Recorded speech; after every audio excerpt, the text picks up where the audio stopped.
5-bob mashq qilish.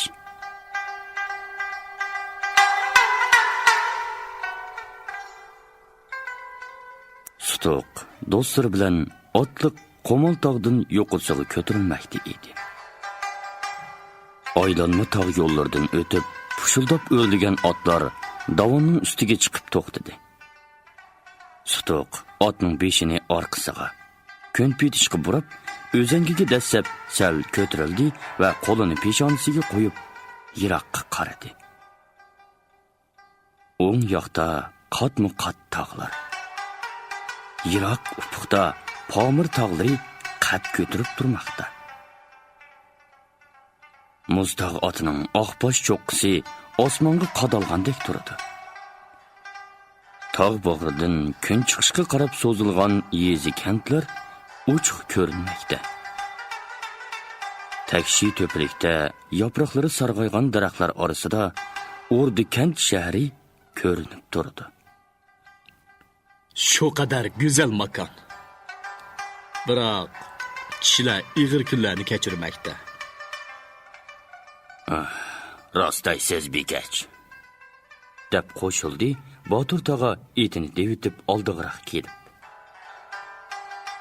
Suv ko'tirgan xor, ko'zi chaqqan aziz degandek bir zamonlar bo'lib o'tdi. Suv boshdan loyda. Buloqni tozalash kerak edi. Bu ishni hammaylan sizdan kutmoqda. Sutuq beshini lingshitqash oqbosh cho'qqilarga qarab turdi. Tövəndən davonga o'rlab chiqayotgan otliq yigitlar bularning diqqatini tortdi. Ular otlarning boshlarini kun chiqish yoqqa burdi. Sol yoqda ostin otishning bir uchi ko'rinib turadi. Qo'mol tog'ga yaqin joylashgan o'ng eriq yezisi ochiqroq ko'rinadi. Ular otlarni devitishib davondan eg'ishdi. Orqadan kelgan yigitlarmi ularning kaynidan tövalladi va ayol o'tmay sap tuzab turishdi. Botur tog'ining ko'zdan kechirishidan keyin mashq boshlandi. Ana, Sutuq etini choptirib, qilichini egiz ko'tarib, yog'och uchiga kuydirilgan boshni chopmoqda. Birini chopdi, ikkini chopdi, uchinchisi chepirdi, to'rtinchini chopdi.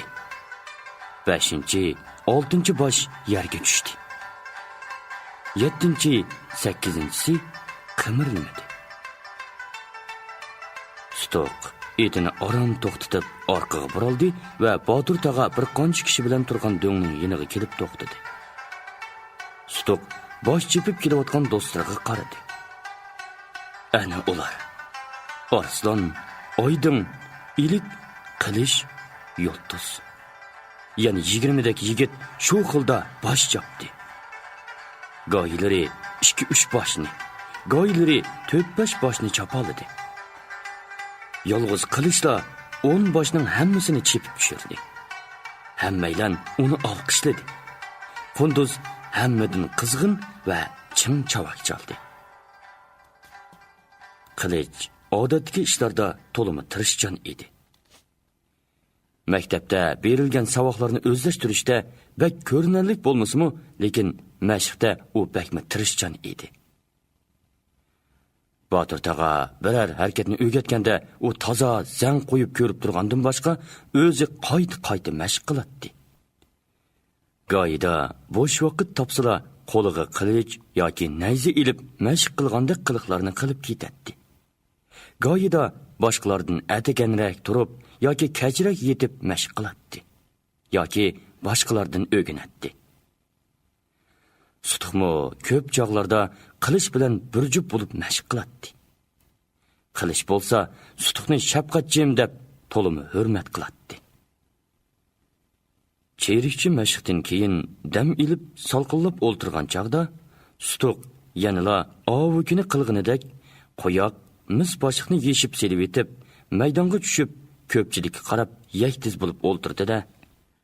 Xo'sh, qaysinglar men bilan kelisizlar? Sutuqning yigitlari Sutuqdan tap tortmaydi.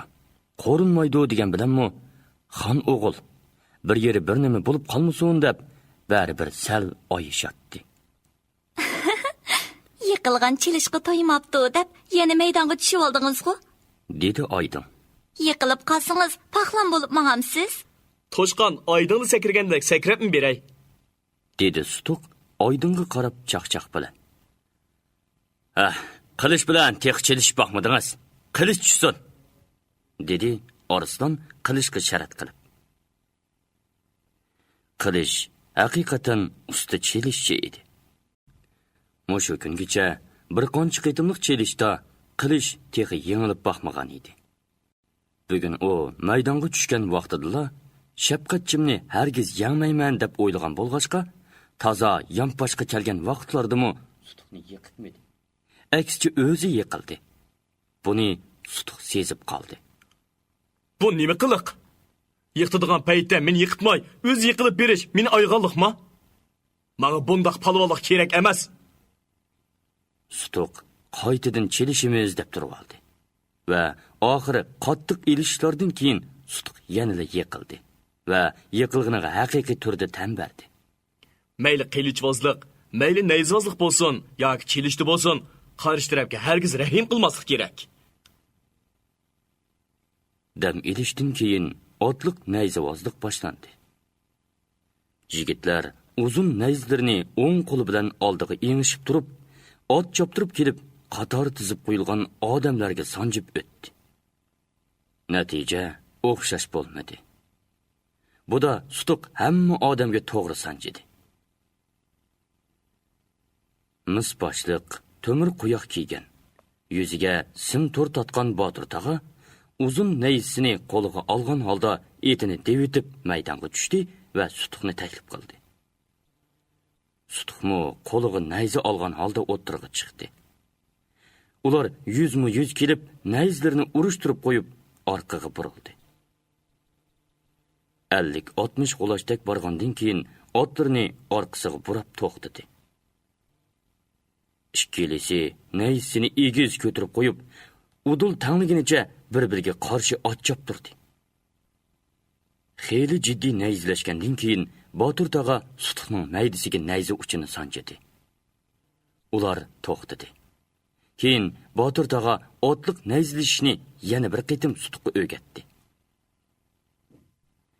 Endi otliq qilishvozlik boshlandi. Avval Sutuq bilan Arslan ikkisi tutishdi. Ikki ot yaqin kelganda oldi oyoqlarini tik ko'tarib kishnashatdi. Ular bak chaqqonlik bilan elishdi. Xuddi rostdek qilishlashdi.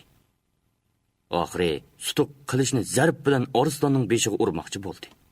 Arslan beshini qo'g'dab qilichini ko'targan paytda Sutuq chabdaslik bilan qilichini Arslanning maydisiga sanchidi. Sutuq yangdi. Ko'pchilik uni olqishladi.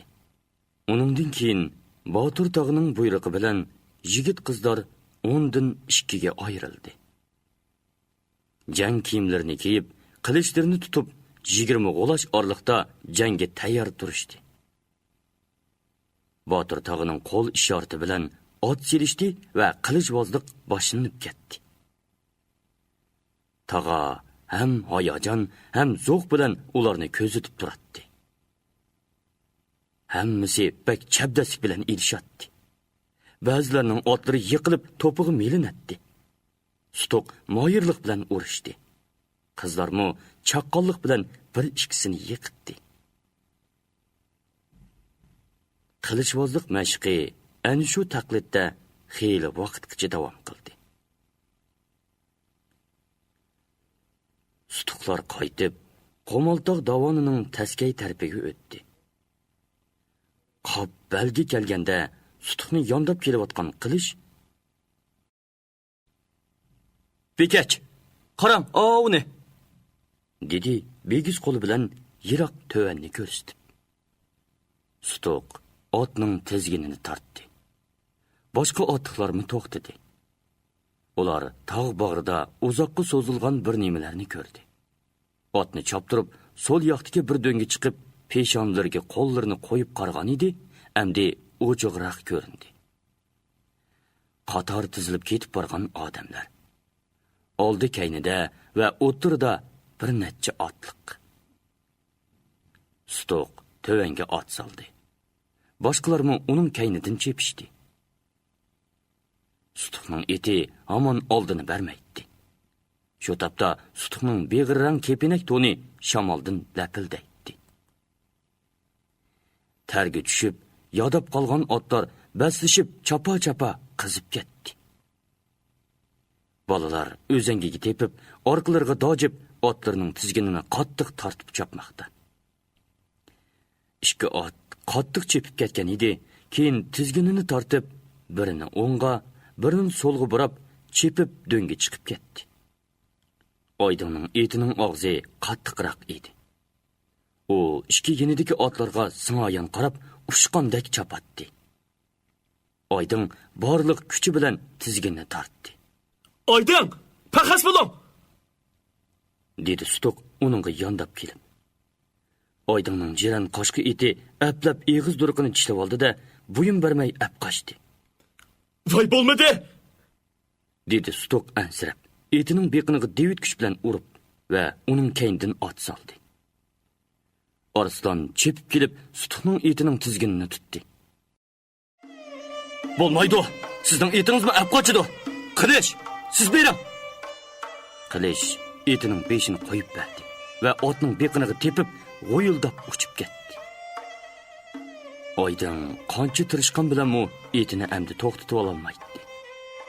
Ot yuganning eg'iz durqini tishlab olgandan keyin bo'libmi apqochgan otga davo kelgili bo'lmaydi. Oydinning chiroyi sarg'ayishga boshladi.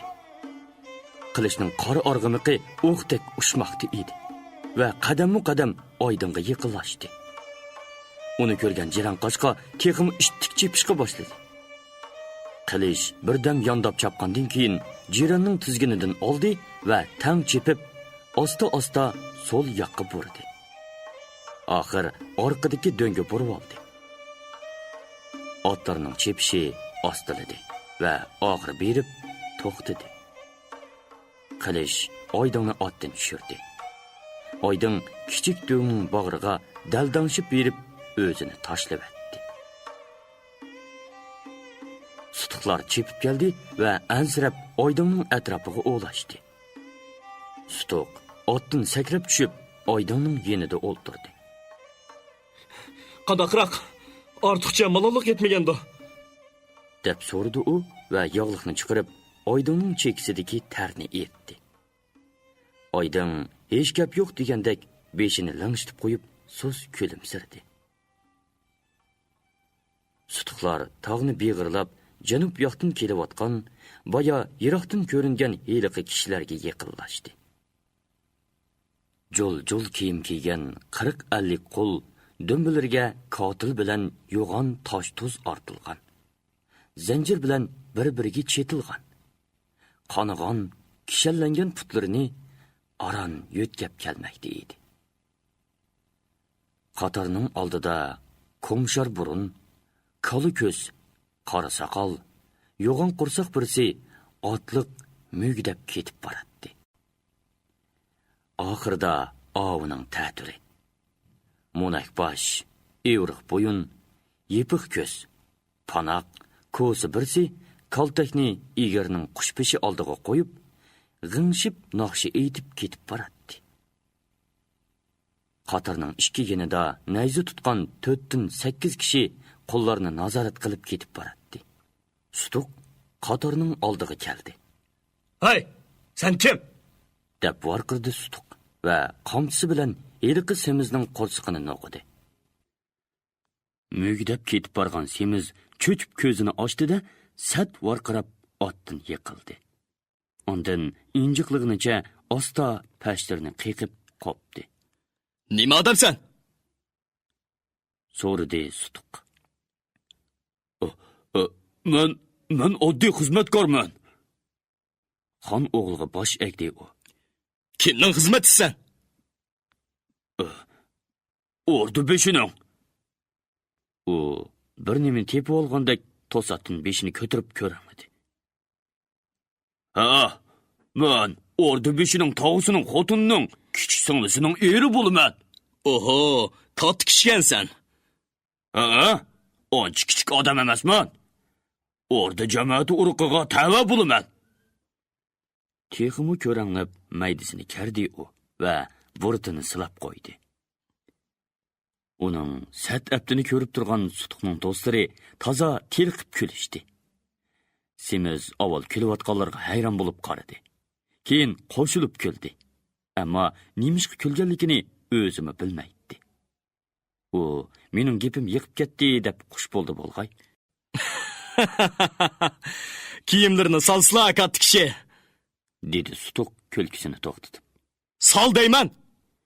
Deb qamchini Semizning beshiga ko'tardi. Semiz aloqsodi bo'lib kiyimlarini silishga boshladi. Orqadagi ko'sa ahvolning yaxshi emasligini sezdi-da, irg'ib otdan tushib, o'rdakdek yo'rg'ilab berib, bir tup yulg'unning kayniga mo'kib oldi.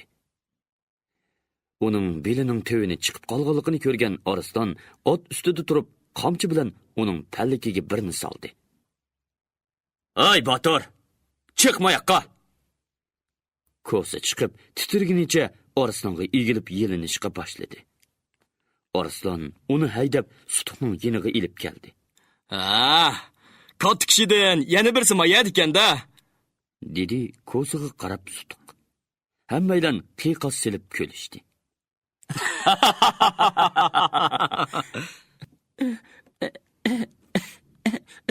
Yo'qsa, men katta emas. Orda beshining o'ylisiniki, yilqi. U egilatdi. Chiroydan uning kulganligi yoki yig'lig'anligini bilib bo'lmaydi. Orda beshining o'ylisiniki, bagichak degina. Bu ne kaltakçı desi boluda. Muşturgalların içinde bunun kaltakini yemigen kişi yok. Dedi bir yigit dümbisideki taş tuzunu yuqurroq silkib. Yüz ko'zlarini soqol bosgan, chuq chichi gadinidan oshgan, yirtiq kiyimidan yo'g'on gavdasi ko'rinib turgan bu yigitning yo'g'on ovozi kishilarni jalb qildi. Kaltakçının kaltakini sundurup ötiş gerek. Dedi Sutuq va otdan birinchi bo'lib sakrab tushib, heliqi yigitning put-qo'lini bo'shatdi. Ustidagi ig'ir tuzni elib tashladi. Mau qamchi bilan o kaltakçının sag'irsiga sanab turib 11 qamchi ur. Dedi va ham g'azab, ham hayronlik ilkida qopqini turib turgan yigitga zo'q bilan qaradi. Heliqi yigit Sutuqning ko'zidan ko'zini uzmagan va chiroyini o'zgartmagan peti u tanlagan qamchini qo'liga oldi va yanala Sutuqning ko'zidan ko'zini uzmagan holda o'ng qo'lining olqiniga tukirib, qamchining beg'ini qo'lining beg'ishiga o'tkazib, ondan gapmi qilmasdan heliqi ko'siga qarab mangdi. Ko'si bo'lsa, sat ko'zini emir-chimir qilib, bir Sutuqqa, bir qamchi tutgan g'azablik yigitga qarab, orqasiga sho'xshiydi.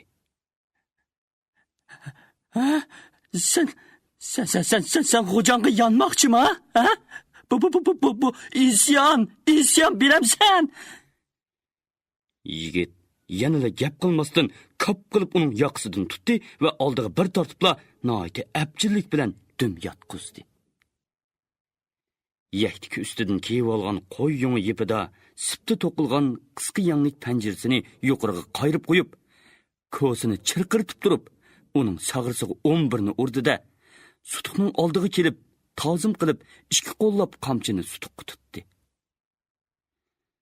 Sutuq kulimsirgan holda qamchini qo'liga oldi-da, "Voyjon, voyay" deb yotgan ko'sining sag'risiga qattiq bir qamchi soldi. Bu chaqda Arslan boshliq yigitlar va Oydin, Yulduz, Qunduzlar qotil ortilgan qo'llarining put-qo'llarini bo'shtib, dömbesidan ig'ir yukni tushirib yetishgan edi. "Yaraysan yigit", dedi Sutuq, heliqi yigitning oldiga kelib, mo'risiga qaqib. "Hozirdan boshlab sen erkin bo'lding.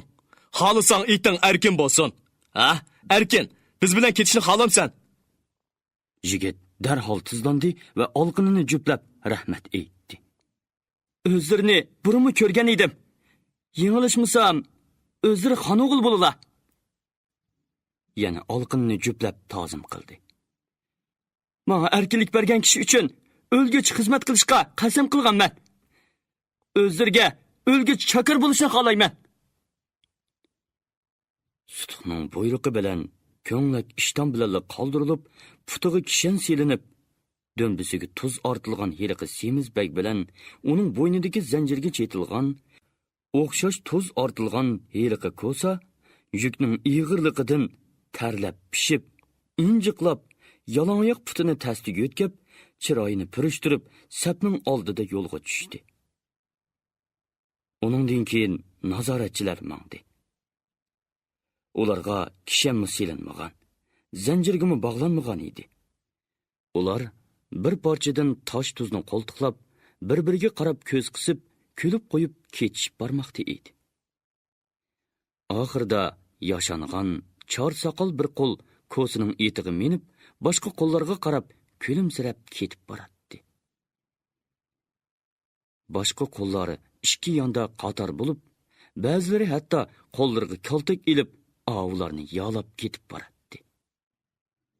Sutuqning sepiga qaytilgan ozod jangchi Erkin, yilqi semiz bagning etini minib, sutuqlarning orqadan mangmoqda. Sutuqlar tog' bag'ridagi do'ngga chiqib, ularga qarab kulib, azroq turishdi. Keyin chang to'zon ko'tarib, yurtga qarab chapdi. Oxir ular ujmi daraxtlar bilan qoplangan bir ko'chaga kirib ketdi.